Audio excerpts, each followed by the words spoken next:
Vous allez bien vous? Ça va? Moi ça va. Hello les amis, on se retrouve aujourd'hui pour se parler d'amitié. Ça va être un peu une vidéo genre random talk de la belle époque, vous savez.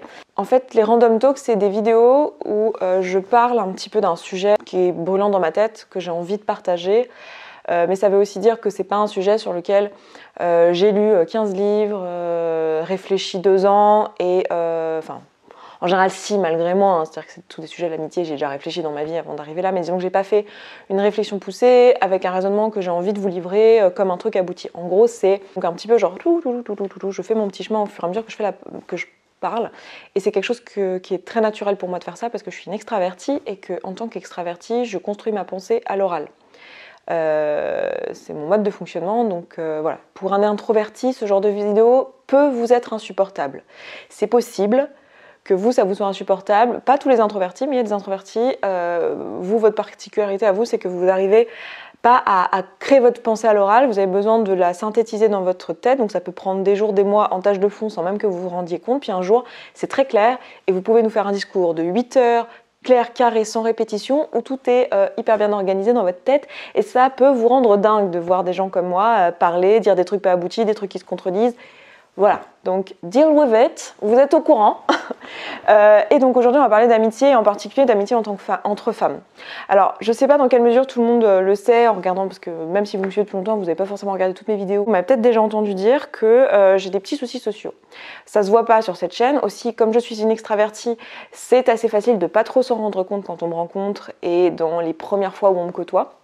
Mais en fait, j'ai accumulé avec le temps pas mal de soucis dans ma vie sociale. En fait, j'ai du mal à m'intégrer, globalement. Hein. Et ça a toujours été, c'était le cas au collège, c'était le cas au lycée. Aussi loin que je me souvienne, j'ai jamais trop réussi, en particulier dans les dynamiques de groupe.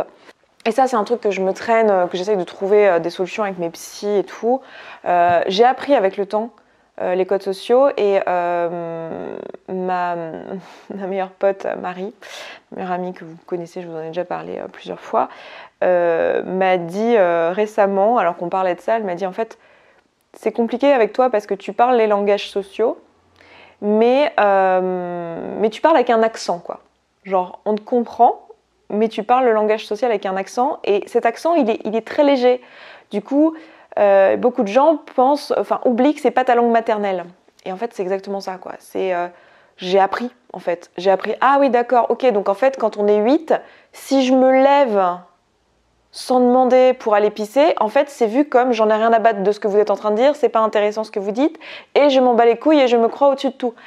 Ah d'accord, ah bah fallait me le dire, moi je savais pas, moi j'avais juste envie d'aller pisser, en fait. C'était tout. Et ça, je l'ai appris, mais parce que Vincent me l'a traduit, littéralement. Donc des trucs comme ça m'arrive tout le temps. Et bon, je sais qu'il y en a beaucoup qui vont me proposer des diagnostics en commentaire. J'ai pas cette demande. Voilà. Quand je fais cette vidéo-là, j'ai pas cette demande. Vous en faites pas, je me fais suivre. J'ai ma petite idée. On est en train d'avancer avec ma psy et tout là-dessus. On s'en reparlera. Voilà, c'est pas le sujet. Mais du coup, partant de là, il y a plein de choses aussi dans l'amitié où j'ai du mal. Les gens qui me connaissent bien finissent par l'apprendre parfois à leurs dépens. Mais en fait, moi, je comprends exactement ce que tu me dis. C'est pas pour rien que j'ai été en relation avec plusieurs personnes neuroatypiques dans mon entourage. J'arrive rarement à fonctionner sur le long terme avec des gens normaux, en fait. Généralement, ça passe pas parce que je fais plein de faux pas. Je donne l'impression que j'en ai rien à foutre, je donne l'impression que je suis hautaine, je donne l'impression que je me crois au-dessus de tout, je donne l'impression que je me crois au-dessus des règles et tous ces trucs-là. Et ça m'arrive tout le temps, en fait. Et en amitié, c'est la même chose. Je donne souvent l'impression que j'en ai rien à faire, que je m'intéresse pas à toi, j'en sais rien, que je suis à côté de la plaque. Et en fait, je sais même pas, si vous voulez. Mais genre, on va me reprocher des trucs du genre... que j'ai pas mis de smiley, que j'ai l'air fâchée, ou au contraire que j'ai mis trop de smiley. Faut que vous compreniez que je suis quelqu'un d'extrêmement simple, enfin je crois en tout cas. Moi, si quelque chose me plaît pas, j'ai dit qu'il me plaît pas. Si quelque chose me plaît, je dis qu'il me plaît. Je suis pas du tout du genre à faire des messages subliminaux entre les lignes, genre je vais dire un mot pour vous en compreniez un autre. Pas du tout. Si je vous dis quelque chose, c'est que je le pense et que je veux dire ce que je vous dis, quoi, globalement. Je sais que c'est une réaction typique de fille, mais c'est pas parce que je ne vous mets pas 4 bisous, 3 cœurs et 10 smileys que je suis fâchée. Les commentaires où cette remarque m'a été faite, c'était généralement des commentaires où il y avait une question précise et en l'occurrence j'étais soit dans les transports, soit sur le point de me coucher et je répondais à la question rapidement puisque j'estimais à ce moment-là que si je le faisais pas maintenant j'allais l'oublier ou que la question était suffisamment urgente pour qu'il fallait le faire de suite et pas laisser en plan. Et du coup voilà, je prenais pas de pincettes quoi, je répondais à la question sans forcément mettre 4 bisous, 4 smileys et 3 cœurs. Mais ce n'est pas parce que je ne fais pas ça que je suis vexée. Je sais que c'est difficile par écrit puisqu'on peut très bien comprendre autre chose, mais vraiment, enfin, ne commencez pas à imaginer des choses, ne vous faites pas des films sur ce que je dis parce que je suis quelqu'un d'extrêmement simple. Et si je vous dis quelque chose, c'est que je veux dire ce que je vous dis globalement. En y pensant récemment, donc moi j'ai toujours attribué, si vous voulez, mes difficultés en amitié en particulier avec des femmes, mais parce que j'ai jamais vraiment eu d'amitié, enfin si j'en ai une, mais d'amitié vraiment saine avec des hommes. Parce que c'est toujours parti en séduction ou en choses comme ça. Il y a un homme avec qui j'ai une amitié saine, mais encore une fois, c'est quelqu'un qui est neurotypique, c'est quelqu'un qui fonctionne pas comme la plupart des gens et qui est très cash aussi et qui comprend que quand je dis un truc, je dis juste ce que je dis et rien de plus, rien de moins.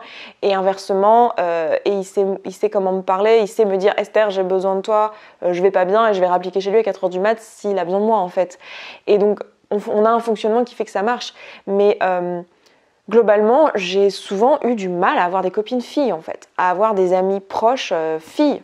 Et au cours des années, j'ai toujours eu ce truc de t'es une mauvaise copine quoi. Et j'ai jamais trop compris. Et en fait, récemment, en discutant avec des gens qui me sont proches, plusieurs personnes m'ont dit des choses un peu similaires qui m'ont fait avancer en fait, à propos du fait que c'était aussi...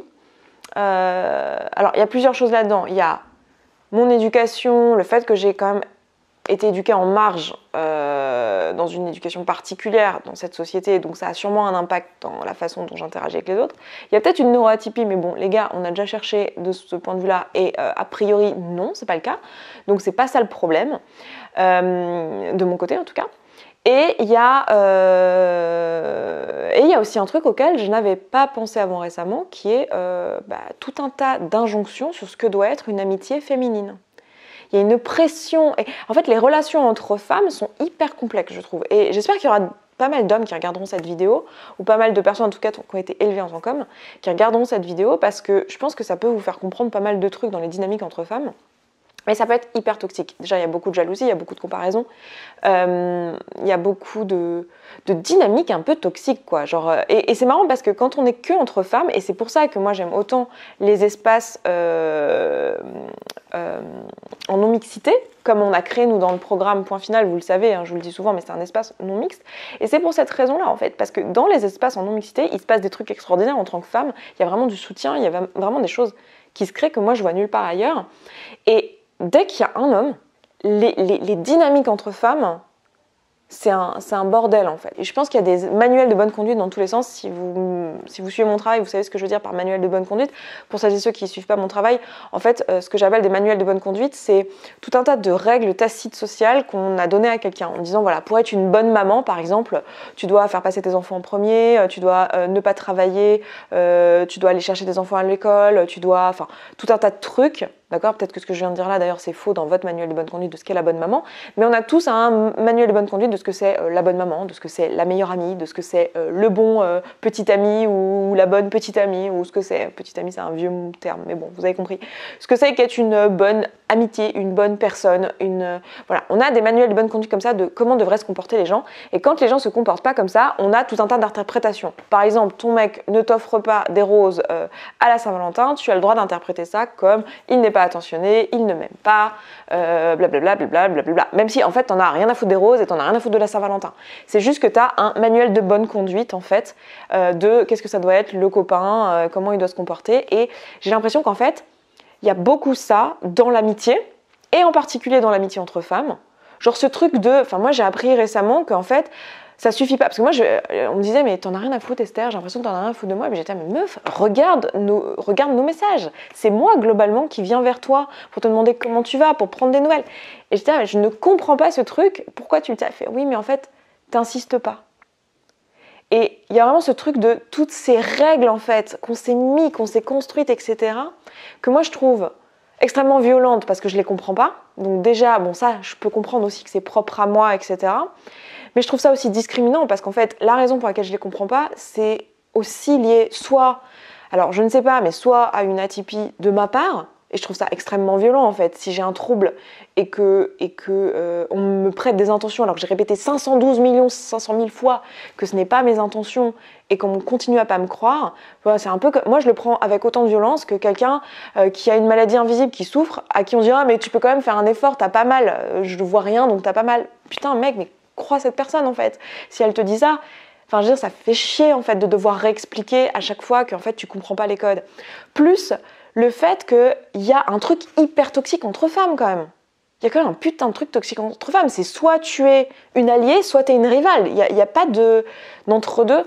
Et moi je trouve ça hyper violent. Et je me suis dit récemment, j'ai eu des incompréhensions dans mes amitiés récemment. Et je me suis dit, mais est-ce que si j'avais été un homme, est-ce que on m'aurait fait ces reproches-là, en fait, dans la façon dont on a géré notre amitié, nos interactions? En fait, pour moi, derrière ça, il y a beaucoup d'injonctions violentes de t'es censée être douce, dans le sacrifice, attentionnée, aux petits soins, mais fuck you, quoi. Merde, putain, merde. Genre, d'où ça sort, ça? Pourquoi on dirait pas ça à un mec? Je veux dire, est-ce qu'on peut pas juste nous décider ce que c'est qu'une amitié à nos yeux? Je veux dire, qu'est-ce qu'on veut dire, qu'est-ce qu'on attend, qu'est-ce que moi je recherche dans une connexion avec quelqu'un en fait? Qu'est-ce que je veux? Et moi, moi de mon côté, la façon dont je vois l'amitié, c'est que pour moi, la vie est violente. D'accord? Les circonstances, elles sont extérieures de nous, c'est violent, parce qu'en fait, on a plein de pensées par rapport à ces circonstances qui nous font nous sentir pas bien. Je veux dire, il y a plein de trucs, cette année, en 2020, les circonstances, elles ont quand même été majoritairement les mêmes pour tout le monde, donc du coup, ça a été hyper visible, ça, mais les circonstances nous ballottent, en fait. On a des circonstances qui sont là, des gens qui meurent, des boulots qui sont perdus, des difficultés d'argent, des difficultés de santé, enfin, il y a plein de trucs, des circonstances qui nous arrivent sur la gueule. Et quand on fait du dev perso, on comprend que ces circonstances, elles sont neutres et que ce qui nous fait nous sentir mal, c'est nos pensées. Sauf que c'est extrêmement violent, en fait, de se rendre compte de ça, de se rendre compte que, en fait, c'est nous qui nous infligeons du mal, sans le faire exprès, évidemment, mais que, en fait, c'est nos pensées et que c'est notre responsabilité. Et donc, pour moi, les relations sociales, l'amitié, la famille, le couple, pour citer que ça, sachant que pour moi, il y a un espèce de spectre entre tout ça. Déjà, rien que ça, moi, j'ai un peu de mal avec les cases sociales. Enfin, c'est un truc, pareil, j'apprends, mais c'est un truc, moi, dans mon référentiel, si vous voulez. Pour moi, il n'y a que des connexions entre les gens et chaque relation intime est unique et est définie à proprement parler. Vous le savez, je suis polyamoureuse et ça reflète pour moi aussi mon mode de fonctionnement de ce point de vue-là. C'est-à-dire que enfin, tout est à redéfinir, mais bon, pour moi, une relation, elle sert à porter ça ensemble. C'est-à-dire que oui, je suis responsable de mes émotions, oui, c'est moi, avec mon système de pensée et tout, qui fait que je souffre. Mais j'ai beau savoir que c'est ma responsabilité, je veux dire, tu viens de te faire larguer par ton mec et t'as envie de pleurer toutes les larmes de ton corps et tu te racontes dans ta tête que c'est la fin de ta vie, que t'aimeras plus jamais personne, bah c'est violent. Donc là, une amitié, elle te sert juste à porter le chapeau à deux en fait. Et t'as 2, 3, 4, 6, je sais pas combien t'as d'amis, mais à porter le truc et à le faire ensemble en fait. C'est un espèce de contrat tacite de « Ok, j'ai envie que tu m'aides, j'ai envie que tu portes avec moi ça, j'ai envie que tu m'autorises à pleurer, que tu me dises... que c'est ok, ouais, que grave, c'est un connard, ouais, t'as raison, ouais, non, mais je comprends trop, mais tu vois, un truc où genre tu connectes en fait, au même niveau, où tu... Et pour moi, c'est ça, l'amitié. Et c'est comme ça que moi j'ai défini. Et tous ces codes là de mais il faut que tu me parles toutes les je sais pas combien, ou il faut que tu sois là quand ça, ou que tu te sacrifies pour ci, ou... Pour moi, ça c'est juste des manuels de bonne conduite de la société. Il y en a une bonne partie qui sont issus d'injonctions faites aux femmes en fait. Il y en a une bonne partie qui sont dues à des oppressions. Enfin, je dirais, il n'y aurait pas ces codes-là. Les amitiés entre hommes sont souvent plus simples parce qu'il n'y a pas ces injonctions-là, en fait.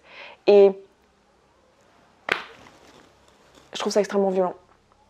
Donc là, c'est un gros blogi-boulga que je vous fais parce qu'il y a à la fois toutes les oppressions qu'on a qui sont dues au patriarcat, qui sont dues à la façon dont on a été éduqué, qui fait qu'entre femmes, on s'oppresse les unes les autres et qu'on se rend même pas compte qu'en fait, on est en train d'appliquer des codes qui sont oppressifs.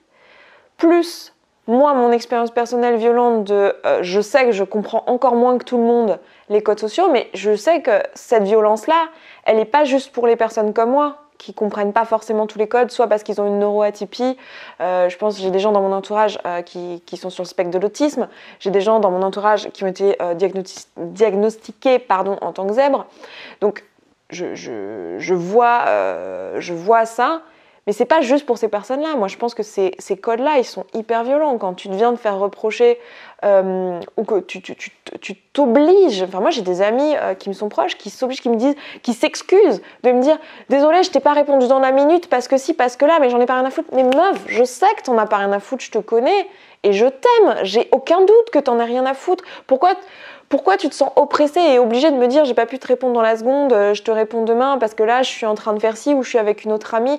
Et puis toutes ces jalousies qu'il peut y avoir entre amies aussi, genre tu passes plus de temps avec elle ou tu lui as dit à elle avant moi que machin, que il t'était arrivé ça. Oh, c'est pas genre hyper toxique. J'ai pas de solution, hein. Désolée, c'est la vidéo qui ne sert à rien. Je n'ai pas de solution. Je crois que mon intention dans cette vidéo, c'est juste de vous partager ça, de vider mon sac sur ce sujet-là, de vous partager cette réflexion, de voir ce que vous en avez à me proposer, de voir votre vision. Peut-être que vous allez ajouter à mes propos, peut-être que vous allez ajouter votre expérience, j'en sais rien. Mais je pense que c'est un sujet dont on parle pas assez. Et je pense qu'il y a une vraie violence derrière ça, en particulier entre femmes, qui se mélange à plein d'autres choses. Hein.